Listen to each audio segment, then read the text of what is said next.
రామరాజు ఇంట్లో సీతారాముల కళ్యాణం జరిపించడానికి ఇంట్లో ఉన్న వాళ్ళందరూ అయితే అన్ని ఏర్పాట్లు చేస్తూ ఉంటారు. ఇంతలో అక్కడ ఉన్న ధీరజ్ అయితే పూలమాలలు కడుతూ ఇంటికిని చాలా బాగా డెకరేట్ చేస్తూ ఉంటాడు. అది చూసి అక్కడ ఉన్న ప్రేమ నర్మదా వాళ్ళు అయితే ధీరజ్ దగ్గరికి వస్తూ ఉంటారు.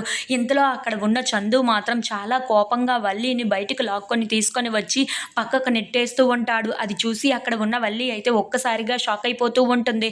ఇంతలో అక్కడ ఉన్న చందు మాత్రం ఆ విశ్వగాడిని ప్రేమించమని అమూల్యకు చెప్పింది ఎవరో మర్యాదగా చెప్పు అని చెప్పేసి అయితే చాలా కోపంగా అడుగుతూ ఉంటాడు. ఆ మాటలు విని అక్కడ ఉన్న వల్లి అయితే ఒక్కసారిగా షాక్ అయిపోతూ ఉంటుంది. ఏంటి బావకి ఈ విషయం కూడా తెలిసిపోయిందా ఏంటా అని చెప్పేసి అయితే చాలా కంగారు పడిపోతూ ఉంటుంది.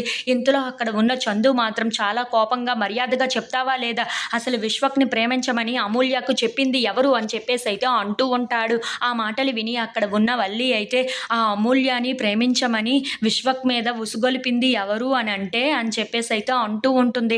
ఆ మాటలు విని అక్కడ ఉన్న చందు అయితే నిన్నే అడుగుతున్నాను కదా చెప్పు అని చెప్పేసి అయితే చాలా కోపడుతూ ఉంటాడు. ఇంతలో అక్కడ ఉన్న వల్లి అయితే నా మీదకు రాకుండా ఎలాగైనా తప్పించుకోవాలి అని చెప్పేసి అయితే ప్రేమ పేరు చెప్తూ ఉంటుంది.